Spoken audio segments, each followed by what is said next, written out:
In the wake of thunderstorms high above Ethiopia's Rift Valley, the sun plays its colors out across what some have called the most beautiful landscape on Earth.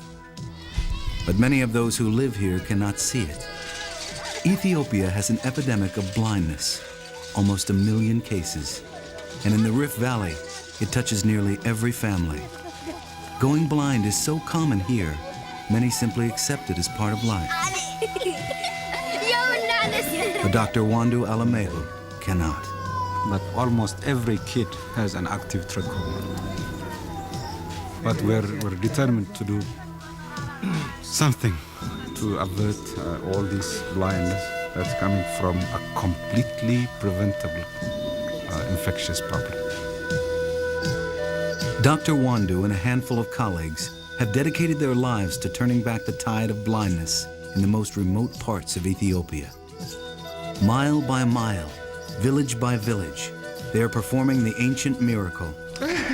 They are making the blind see again.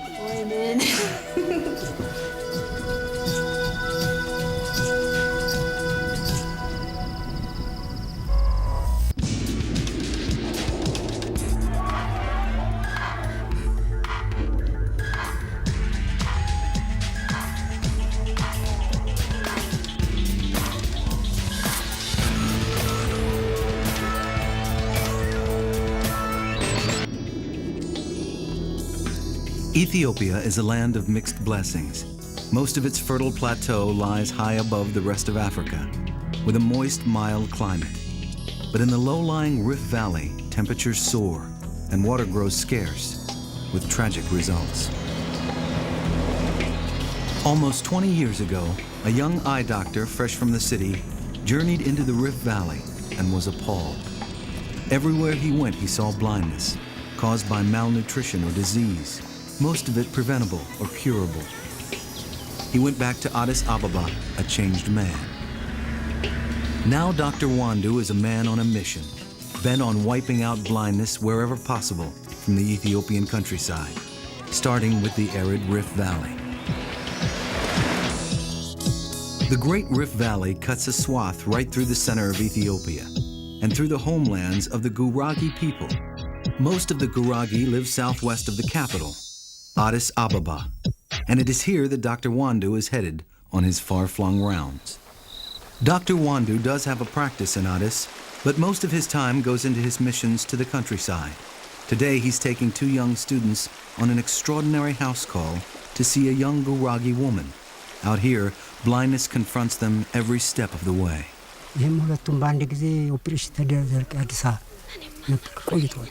He was blind in the right eye, now he's getting blind in the left eye, and he wants to know if something can be done. 3 hours walk from the nearest road, they've come to the patient's village. Hasnakich has been blind since childhood. With no relatives and no prospect of a husband, she's dependent on the kindness of neighbors. She does what she can to help out in return. Her future has looked bleak until now. Hasnakich now is 25 to 30, and by now she should have been married and should have had a number of children. She is almost afraid to hope.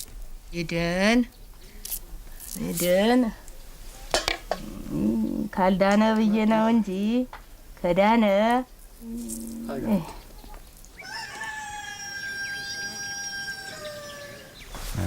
It's really very sad to be blind living in such a beautiful place. Hello, Hasnakich is a very unfortunate young woman. She has cataracts in both eyes and also abnormal movement of both eyes. These probably indicate that she has a congenital problem. I'm asking her to cover the left eye and try and check how much she sees. ሚታይሽ ነገር አለ? I'm asking her, can you see anything? ምንም የለም? She can't see anything. Now, አሁንስ? Now she sees the light. She sees the direction of the light. የት ነው? All right. Definitely she has a dense cataract See, leukocoria, the white pupil. Yeah, I would do cataract extraction on this lady.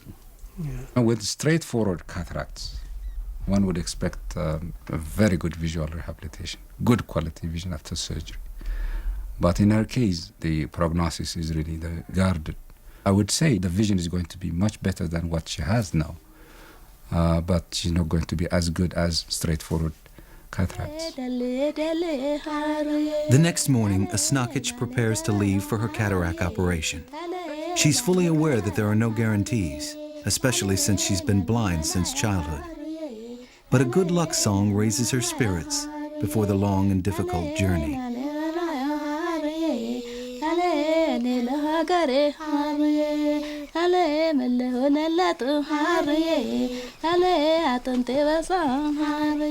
In this country, the health service is poorly developed, and therefore people affected by blinding conditions do not have easy access to health services. Therefore, they will have to travel long distances, accompanied by other member of the family. The blind Asnakic must walk 2 days through the highlands to the clinic, the only one in the Guragi region where eye surgery is performed. The clinic has been swamped ever since it opened a few years ago.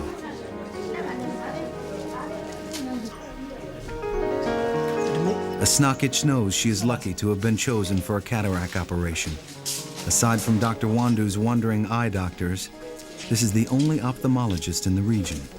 This young ophthalmologist is Dr. Masarat, and he's the only ophthalmologist for a population of over 250,000.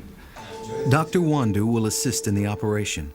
He's happy to have Dr. Masarat Awoke take the lead. Dr. Masarat will be doing the surgery.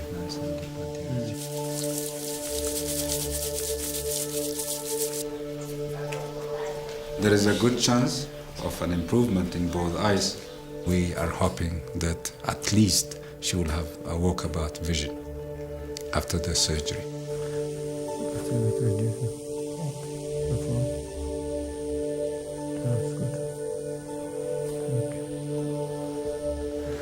Now you can see we have removed the cataract. Though Dr. Masarat is hopeful, he cannot guarantee the outcome. I think the surgery is okay, but we have to see the outcome tomorrow morning because she has not seen anything since childhood. So we will see tomorrow morning.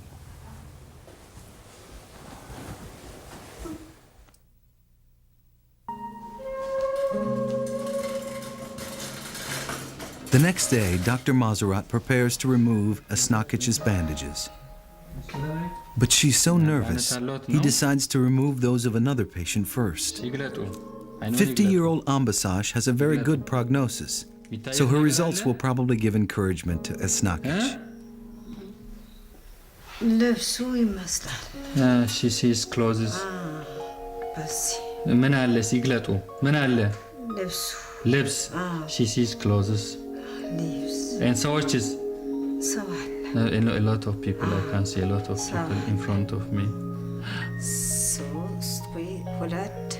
She's counting people. She's counting people. She sees in front of me 3 people, 2 other, also 1 man behind female. Thanks to God. Thanks to God. Thanks to God. She says.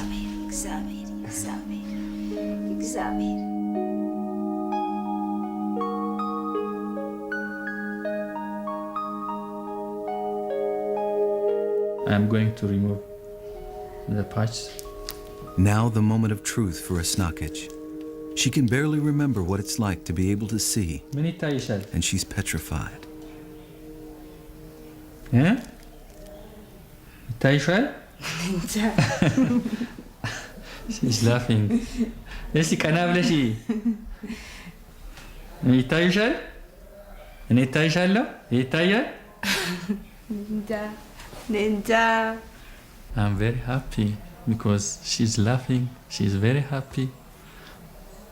That's it. You have Geneji.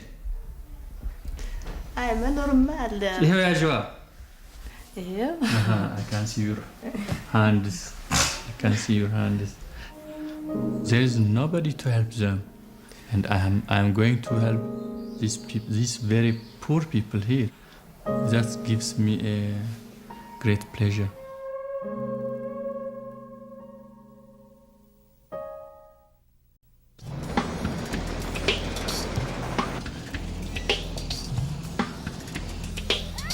The following week, as Dr. Wandu continues his rounds of the Guragi region, he looks in on Asnakich. This time she's out and about, doing her share of work preparing the local bread. Look at that. It's unbelievable this. See what Asnakich is doing? She's actively engaged and she's contributing to the kocho work. Kocho bread is a staple here, and ironically a source of blindness. Made from the stalk of a type of banana tree, it lacks vitamin A, and many here go blind from vitamin A deficiency. In village after village, the picture is the same. Cataracts, vitamin A blindness, and a third, especially painful cause of blindness, trachoma.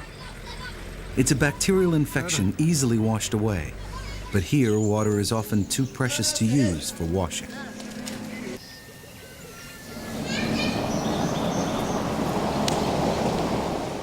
You go to these villages and you see a very painful situation. There is extreme poverty, there is overcrowding, there is total lack of sanitary facilities, and very poor personal hygiene. Because of the close contact between the child and the mother, trachoma is a mother and child disease. Yeah, she has trachoma scars. You see the cuts? This is a traditional treatment for eye problems. You see here also. They cut it. They cut the eyelid and bleed it, and they think the trachoma or the eye problem will resolve. The kid now is hiding himself. Typical trachoma follicles on both sides. So this kid has active trachoma. Beside mother-child contact, flies also spread trachoma. It is so dry here that the flies drink aggressively from the human eye, and the bacteria travels with them. I'm telling them to wash the face of their kids. This is the end result or the severe complications of trachoma. This is the blinding complication of trachoma. This is how the eyelashes get turned and rubbed. You see the eyelashes rubbing on the clear part of the eye. It's really pointing down and rubbing on the clear part of the eye, then ulcerating it, and then it becomes scarred, and people go blind. This is not a problem of a few individuals. We have many people affected by this condition. Jamila is a widow whose eyes are now so scarred by trachoma that she's almost totally blind. She's desperate to retain what sight she has left and find some relief from the constant pain.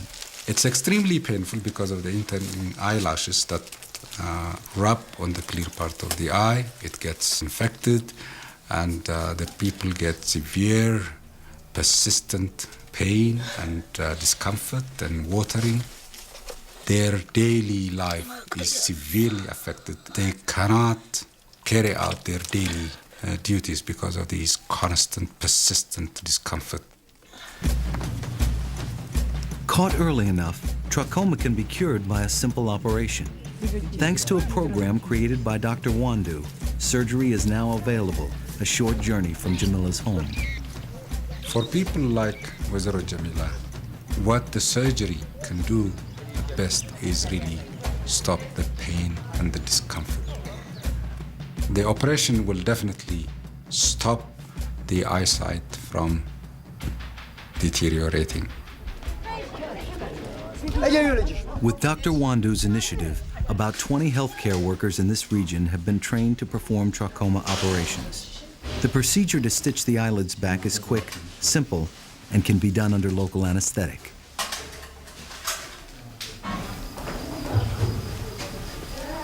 In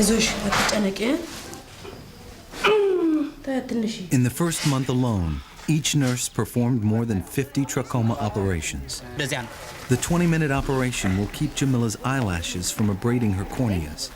This should prevent her eyesight from getting worse and relieve the relentless pain. In the remotest areas, when the people can't get to the clinic comes to them. Dr. Wandu's colleagues run a mobile eye treatment unit, and its arrival is always cause for celebration. In an area without electricity or running water, the team can convert any building into a sterile operating theater in minutes.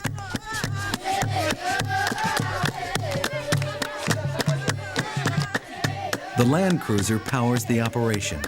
Paraffin stoves sterilize equipment. Personally, I'm an optimistic person. I see a bright future. And I hope day by day, with increasing number of professionals, with better infrastructure and better awareness, we'll be able to contribute in reducing the high rate of blindness that exists in this country. Though preventable blindness is primarily a blight of the countryside, the capital of Addis Ababa is not untouched. Here, too, there are people awaiting a new lease on life, many of them children.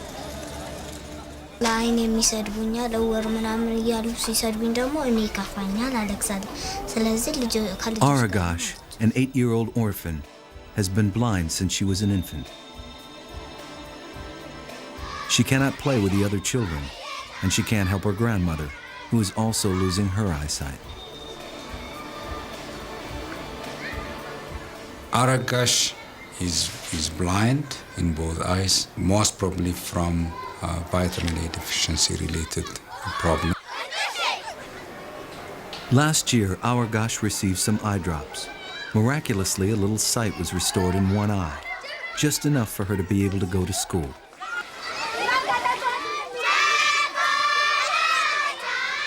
But what Aragash really needs is a corneal transplant, and there are no corneas to be had in Ethiopia. But hope is on its way, on a flight from Canada. Dr. Garth Taylor from Queen's University in Ontario is bringing with him a precious cargo, 7 new eyes for 7 lucky people. How was it with the customs people? No problems at all. I just made myself look like an Ethiopian, and we were okay. And then Dr. Taylor, an eye surgeon, has come at Dr. Wandu's request. But with so few eyes and so much need, the two have hard decisions to make. Today, Aragash is one of the lucky ones. She's been chosen from the hundreds lined up at the hospital to receive one of the corneas.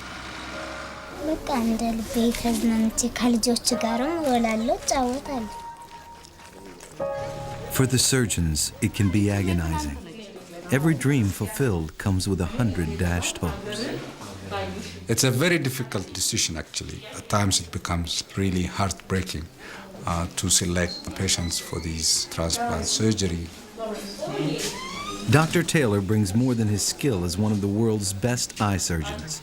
He'll also be training his Ethiopian colleagues, much to the delight of Dr. Jonas Tillahun, a surgeon in the hospital's eye unit. He has a vast experience in doing surgery in communities in Africa, in Asia, and he's a very good teacher. This girl can function. This girl is legally blind. Definitely. Right?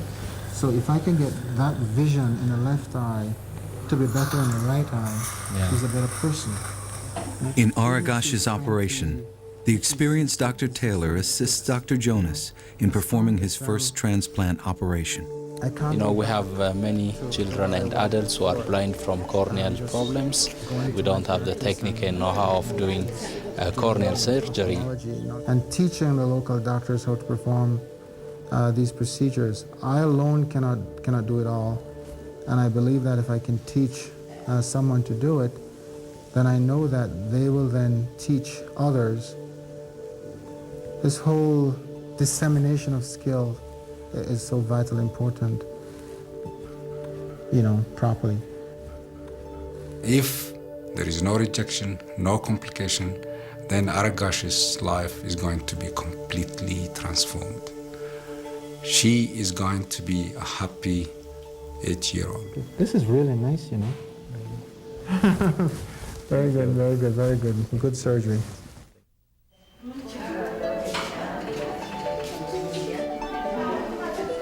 The next day, the doctors cannot wait to see the results of their surgery. It was a major operation for one so young, and little Aragash is afraid and still drowsy from the anesthetic. Good morning. How are you? How are you? Any pain? Any pain? No? Okay. Ready?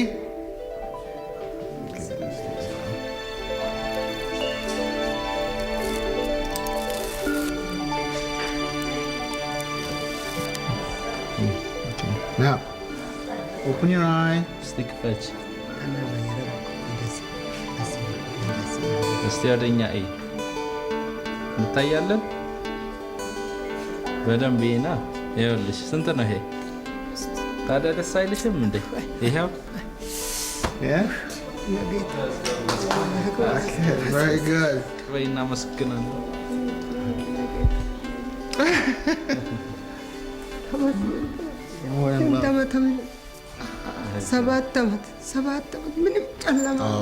She was blind for 7 years and the grandmother is very happy. When you see something like this, it keeps you going, really gratifying.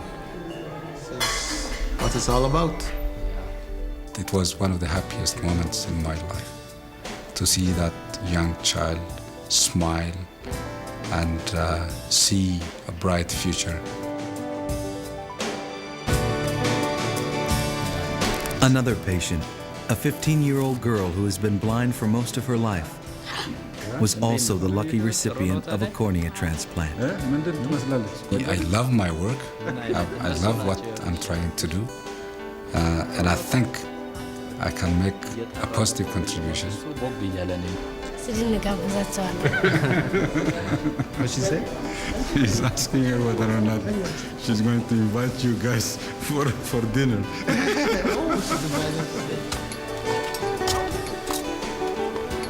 I admit the challenges are huge, the burden is big. One Aragash is enough for the rest of your life. It gives me even more strength when I see life being transformed from a completely avoidable, unnecessary darkness into a whole bright future.